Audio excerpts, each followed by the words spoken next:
Hello everybody, we have reached it, the last video critique of the month of March. This is it for me. I'm about an hour away of heading out on a vacation. A lovely little beach cottage with my kids, and we're just gonna build sand castles, and I'm not gonna touch a computer for a week. So if you don't hear from me, that's why. But I wanted to get these couple of critiques done for you all today before the weekend, before I took off.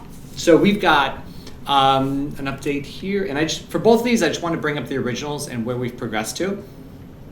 And I just want to say that, like, in both cases, we've really made a ton of progress. And so for this one, okay, let's get into it. So really nice progress. I like the clearing out around it. I mean, honestly, you could have kept some of the flowers in the periphery. Like, I don't think that they were bad around here. But totally fine, I get it. Like, actually clearing them out, like I don't actually miss them all that much. It just feels like a grasslandy area instead. Yeah, so let's get into some things here. So you did a good job of reducing the amount of depth of field. I think we've gone a little bit too far. I think we can dribble a little bit of that back in. So somewhere in the middle there. The biggest thing for where we are right now is I feel like the sunlight might be a little bit too neutral. And that I think we can go a little bit warmer with it. I think the previous version that you had, or the first iteration, felt kind of too yellow. So I would go maybe a little bit warmer than that. The new sky looks much better. I would do a little bit of gradient coming across here. Like maybe it's a little bit brighter on this side and coming across. Also, I think you can boost up the brightness on it just a touch more. Yeah, you said you're working on the watercolor. Awesome. I can see some of the caustics up in there. That's cool. I think the scale might be a little big, so you can take that down a little bit. Also, it may not actually matter that much in a still. Like I would say just bring down the scale of it so we can kind of read it a little bit more. But it really works more dynamically in motion. So I don't know if you ever plan on animating this or not. Let's see what else we got. We have. Let me just think about this real quick. So I was wondering if we should, strive to maybe push the key light around just to get that Rembrandtian little dribble across there, but the hair might be blocking it. So that might not be possible, but just something to consider. Watch out for the toe penetrating the ground there. And then I'm looking, now that we've cleared away the flowers and stuff, I'm looking at the connection point between the ground and the grass kind of down in here. And they feel a little bit disconnected because the ground doesn't change color around the grass, right? Like I would expect there to be some shadowing happening on the ground itself being cast. Even though these are like thin wispy bits, I would still expect the ground to change some way around the base of them there. So you can either paint that in the material or do what you need to do there. I still feel like this area of the, I almost called it a frock. I don't even know if that's the right term. The skirt, whatever that garment is, still feels a little bit glowy on the fill side. Because again, if we're going this bright to that dark in the key to fill, I think we should feel a little bit more variation across there. Now, I know we had you do a key and a fill and a sky and all that. I think now might be a good opportunity to, and I talk about this in the character lighting class, the concept of the key fill. So we've got a key light that's kind of coming in. I actually think that you can bring in a secondary one that doesn't emit any specular light.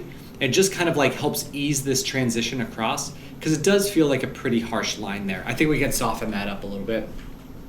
And then the only other thing that I have at this point would be just making sure to get some aerial perspective, atmospheric fall off in there too. Now that we're starting to get this stuff in there. I know it was there at the beginning, so I think now's the time to start sprinkling it back in. One thing to watch out for is like here, you might have to put some extra bounce light on that rock back there. Although once it gets out of focus, it may not matter as much, but like that's pretty in the exposed sun, and I would just expect more bounce light to be creeping up in there.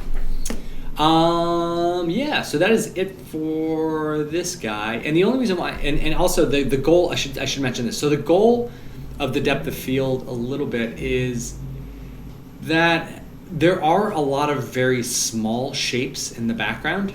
It's a combination of things. There's small details, but also like very blocky bits like this guy right here. So it's just kind of a combination of it just kind of like breaks the brain a little bit at times.